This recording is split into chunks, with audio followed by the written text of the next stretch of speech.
Hey folks, Chris Temple from the National Investor and wearing a second hat today also as we're getting ready and geared up for Strategic Investment Insights 2022, which will be held May 5th and May 6th and 7th, I'm sorry, at the Lincolnshire Marriott Resort. For those of you that know the Chicagoland area, of course, it's an easy trip from both downtown straight up the tollway or from O'Hare Airport via their shuttle. You get there in about 35 minutes, give or take, depending on traffic.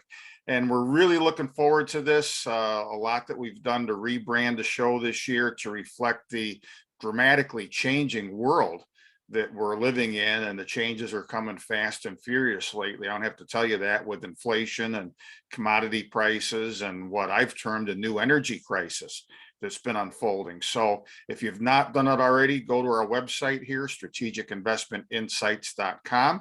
Register for the conference. We'd love to see you in person. There's still room.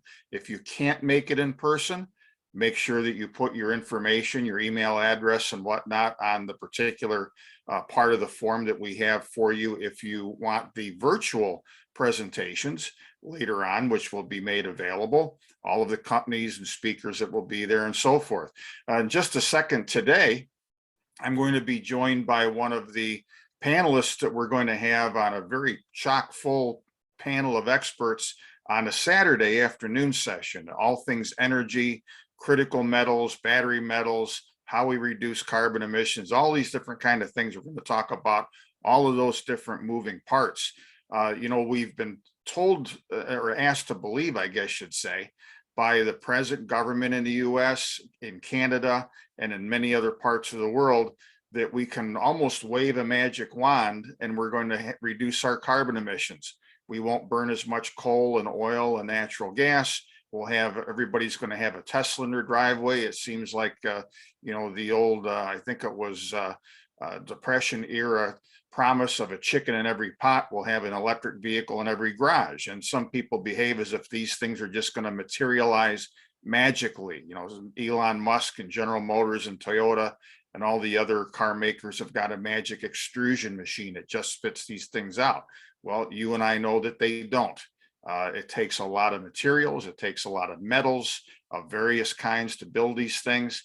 And the issue before us now, at the same time that we have throttled to some extent the development of new or augmented oil and gas resources, one of the reasons why those prices have gone so high of late. At the same time, we have a government that has hindered in one or more ways the development of what we need within our own four walls to replace that. And my guest today, who's joining us now, Ryan Sistad, is from Duluth, Minnesota. He is the executive director of a group called Better in Our Backyard that is trying to wake people up, policymakers and citizens alike, to the fact that there are no magic extrusion machines, and that we do need materials to produce batteries, to produce cars and so forth. Ryan, thanks for joining me. Thanks for having me. Well, you bet, and that's part of the country, as I've explained to you, and some of our listeners that know me for a while know, is very dear to my heart. I lived up in northern Wisconsin, not far from Duluth, Minnesota, for about 20 years. I've been to the Arrowhead many times. I've been familiar with one of your backers that's supporting your organization and efforts, Polymet Mining, since the old days in the late 90s when it was changing hands from a company called Fleck Resources. And Rich and Eric Redez, both, who are the proprietors of the Chicago conference, we all went up to that area when the Twin Metals project was getting off the ground. A local company called Duluth Metals had it, then Antofagasta took over.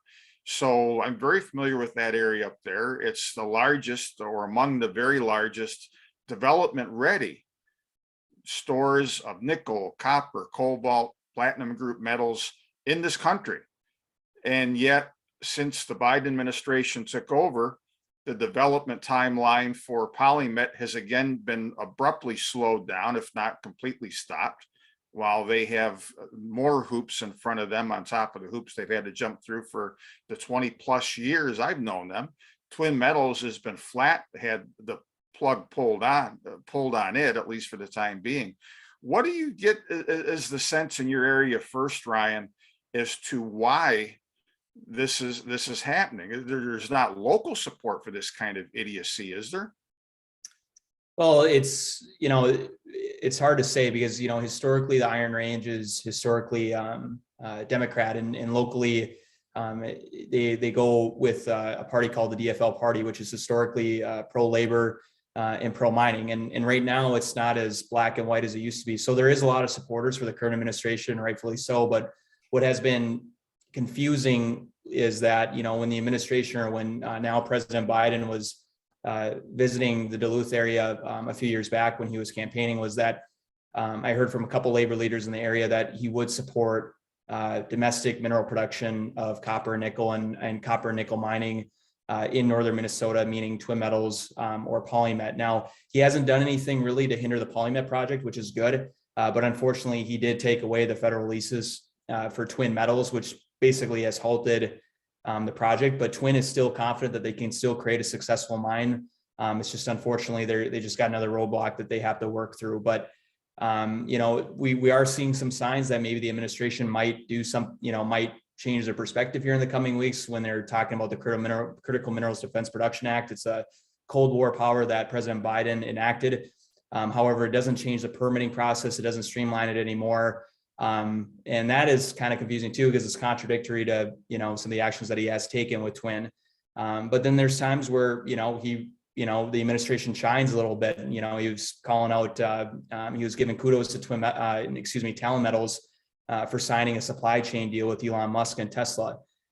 So we're hoping that maybe the administration is starting to come around a little bit to these issues, and hopefully as this issue comes to light, he'll reconsider his position on twin metals as well. Well, we'll see. I want to get back to that, and especially to the president invoking recently the Defense Production Act and what it might mean and what it doesn't mean. But I think it'd be instructive, Ryan, to tell just a bit about what got you involved in this whole thing in the first place. You aren't a native of Duluth, but you're a Minnesota native, correct? Yes. Yep. I was born in Northwest Minnesota in a small town called Boston, and mainly grew up in southern Minnesota. I moved around quite a bit within Minnesota growing up. But I ended up in Duluth about 7 years ago, and I originally worked for a company called Parsons Electric, where I learned how to estimate and project manage, and here in Duluth. And I learned really quickly what the mining industry means to Duluth. Historically, the Iron Range has been mining iron ore for over 130 years, and they've done so successfully. And now there's an understanding that there's a lot of copper and nickel reserves here in Northeast Minnesota, and locally here in Duluth, there's a lot of politicians, local city councilors that are against the polymet project. And it kind of is infuriating when you think about it, because the mining industry literally carries the economy of Duluth. Whether opposition groups to mining like it or not, they do. And polymet would play a critical role in growing Duluth's economy, and they can, mine copper and nickel responsibly. They've been proving it every step of the way throughout the permitting process. So when I was at Parsons, you do estimates, you see what, and you learn really quickly, what polymet would mean. It's a $1 billion mine. I mean, it's like building the US Bank Stadium that the Vikings use in rural northern Minnesota. And so I got pretty passionate about polymet, and that's kind of how I got involved with Better in Our Backyard. There's some seed funding that started about 3 to 4 years ago, and they offered me a gig, and I've run with it ever since. So, well, we all have an uphill battle to try and get people to understand that you don't make bricks without straw. Here, I'll throw something up on the screen here. I've shared this with you before, that my cartoonist did a while back. But these things don't come out of the sky. They don't come out of a magic extrusion machine, but we need to mine the materials. And what's flabbergasting and really hypocritical is when you see a lot of these quote liberal scolds that are always trying to shut things down. It doesn't seem to bother them that things are mined in somebody else's backyard. You guys put out a great slide recently that I shared, and in fact, we have it in the program for the Strategic Investment Insights conference, a slide that you put out talking about the number of young kids in the Congo that are employed to mine some of these metals. So it's, you've got some of these people in Duluth who are just knee jerk against anything to do with polymet, they don't walk to work. They drive cars. They don't freeze to death or burn wood. They heat their homes with natural gas.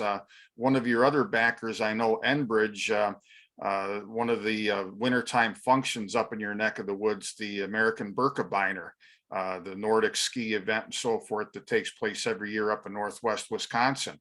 They decided to be woke recently and said that we don't want Enbridge any longer as a sponsor of the Berkey. You know, where we don't think these fossil fuels are great, yet from the fuel in the vehicles for them to get to the Berkey, to every stitch of clothing and piece of gear they have, they're all based on petroleum. You know, I didn't see a story of one of these people at all that compete in this thing that decided to go out in nature and get reeds and cattails for binding and stuff for their boots that they make out of burlap or something like that. I mean, it just gets silly after a while. So the question, Ryan, is, you know, at what point is a light bulb going to go off over society's head? You know, is it going to take $10 a gallon gasoline and shortages of that and still not being near the EV kind of rollout that some people are forecasting? You know, it's hard to say. You know, I think a lot of the folks that, especially the anti-mining or anti-energy independence opposition groups, so oil and gas, I think no matter what, they're going to find a way to demonize these industries. But to your point earlier, you know, I don't think the majority of Americans feel that way. And I just think with rising gas prices as it is right now, it's good to have energy independence. And then now what we're seeing with Russia and Ukraine, it's putting up our nickel supply is at risk right now a little bit. And now I think more Americans are starting to think a little bit more, you know, maybe it's not a bad idea to have more mineral production of nickel and copper and cobalt. I mean, and that gives us leverage as a country to not be at our knees in terms of pricing with other countries. So I hope overall this issue of gas prices going up really sheds light on having energy independence, whether you're a Democrat or Republican, is something that you should be advocating for. That's something that's good for the American people. And I hope other countries, you know, start seeing that too, where, you know, maybe they start looking at themselves and look at their own backyard and think, okay, if we have the resources here, maybe it's not so bad to develop our own resources and have some sort of independence. Well, and I don't know how much you've keyed on this subject as well, not to get off too far afield, but I think this is important here when it comes to critical metals and our own independence and all of these things, nickel, palladium, copper, energy and whatnot, you know, completely aside from the geostrategic issues that have crept in with the sanctions against Russia, and that exposes our weak underbelly even more to realize, holy cow. I mean, we get, just for example, and we're going to talk about this among many other things at the conference as well, you know, 20% of our electric grid power generation comes from nuclear energy. We've got the ability in this country to mine uranium. We don't mine a pound of it right now. Much of it comes from overseas, and a disproportionate amount of it from Russia, Kazakhstan, and places like that. And further, even if some measures in Congress succeed and we start to cut off those uranium supplies, who enriches uranium today? Nobody in this country. Yeah. So we're going to learn the hard way that we really need to re-embrace the old Monroe Doctrine of 2 centuries ago and apply it to economics and realize that we need these things in our own within our own 4 walls. But the other associated issue with that, Ryan, is the whole global scheme of carbon taxes that are coming into place. And do these people who are opposing polymet, who are opposing twin metals, who are opposing copper projects in Arizona, who have now thrown more roadblocks up in front of Trilogy in Alaska, do they all understand that the same pound of copper and nickel and everything else that comes from Asia or Russia or any place is going to be considerably more expensive than what we mine right here because of the added carbon taxes? Do they even, I mean, look, I know some of the wine and cheese crowd, money is no object, but to the average person who is, you know, like Marie Antoinette, let him eat cake, I can't afford gas for my car. Fine, go out and spend 70,000 for a Tesla, which a year from now, with the present trajectory of metals prices, will be 100 grand. Do these people have a clue how much more expensive and damaging to the environment in other countries it is to continue to import all of these things? Well, I can't really speak specifically on some of the carbon taxes that are being proposed across different parts of the world, but I will say what doesn't make sense is that a lot of climate change activists talk about how there's an emergency in this country to improve our climate and to have a carbon-free neutral world, which is whatever. If you believe in that, great. But what doesn't make sense to me, because they're not even following their own logic on this, is that as they continue to advocate, to your point, Chris, to delay domestic mining projects for critical minerals here in the US, the more we're going to be reliant on China and Russia and countries like the Congo that enslave child labor and that don't have the same environmental restrictions as we do. The more we're going to be reliant on those countries and the more harm they're going to do to the environment than we as Americans could ever do. And so really, in a weird way, they're not even following their own logic, because the worldwide globe or environment as a whole is worse off from their own policies that think will lead to them saving the world. It doesn't make any sense. Well, it doesn't, and that's the criminality at one level of it. I really think that we've got leadership that is deliberately stifling the U.S. economy, continues to deliberately exploit coolie labor and cheap resources in other countries. They couldn't care less about the environment, as you said, in some of these other places. It's really ridiculous.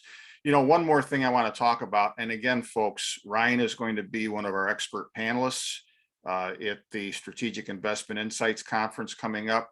You need to come. You need to get your head around these changes going on in the world. We're going into a world that none of us has experienced, with the unraveling of globalization, increasing conflicts over currency issues, commodities, all the rest of these things. And frankly, here in the US, we're unfortunately, because of bad leadership, starting at a deficit. So you need to understand how that's going to impact you as a consumer and an investor. But Ryan, wrapping things up just for right now, we talked a bit ago about the Defense Production Act. The administration made a really big deal about that when it came out, and supposedly this is going to help alleviate our dependence on some of these other countries, just like the president came out and says he wants oil companies to drill more, while his Treasury Secretary has led the charge to penalize any Wall Street firms that put money into energy companies so that they can drill. So here again, there's this double-mindedness. What of substance is really going to come from the president invoking the Defense Production Act? Or, as you said, is that just, for public consumption? Is it fluff? Is it eyewash over here, which means nothing if the EPA and the Interior Department and all of these other agencies are still stifling things? Well, I hope it's not just for, public perception or anything to show that he's being serious about it without really being serious about it. But part of me thinks that he could be, because the fact that it's going through the Department of Defense rather than going through anything else, because who's going to argue against who's going to argue against shoring up our defense supply here in the US? It's a tough one. Or who's going to argue against beefing up our national security? So the fact that it more turned into a national security issue rather than an environmental issue, I think is a good sign. I think it's a great sign for PolyMet. It's a great sign for Talon Metals out of Aiken. And I think if he is really serious about this, then to what I said earlier, he needs to reconsider pulling the leases out from Twin Metals and giving them back their mineral lease rights. Because it's really the logic, as you know, Chris, it doesn't make any sense. He pulls their mineral lease rights 3 months ago, and then he has this Production Act come out a couple of weeks ago. So if you're really serious about it, then maybe you should start, I hope, in his office and, up in the White House, they're rethinking some of the decisions that they have made in the previous couple of years, because this is either a huge change in direction, or it's just, to your point, it's just, it's just all for public perception and just to say it type of thing. Yeah. Well, I guess time will tell. We've got the midterm elections coming up. I'm sure that at least some of the motivation for some of the saner heads in the Biden administration and those advising him realize that they've allowed a fringe to completely co-opt this administration's energy policy, and Exactly. it's not going over well with the American people. So hopefully, if nothing else, the political pressure, whether they're sincere about what they're doing or not, is going to force things back in the right direction too. So Ryan, Yeah. hey, I appreciate your time, buddy. I'm going to look forward to seeing you in person in Chicago. It's going to be an interesting time. We got a lot of good people coming, a lot of good ideas to share, and a lot of challenges, because again, there are things going on that we're dealing with again, rising prices, all of these strategic issues, global issues, and so forth, that are just, we got to, from an investment standpoint, you got to throw away the old playbooks and see how fast we can come up with a new one that works. So I look forward to it. And thanks again for joining us, and give us your website real quick so that people have that. Yeah, thank you, Chris. If you want to learn more about us, just visit www.betterinourbackyard.com. And then we also got some LinkedIn and Facebook pages that we're pretty active on. But yeah, no, great time to visit our website. We just updated it. So if you want to learn more. And we're gonna join our efforts more in the months and maybe years ahead, and get you national, because there's a lot of other projects in different parts of the U.S. that need this advocacy as well. And we all thank you for that, Ryan. Take care. I appreciate it, Chris. Thank you.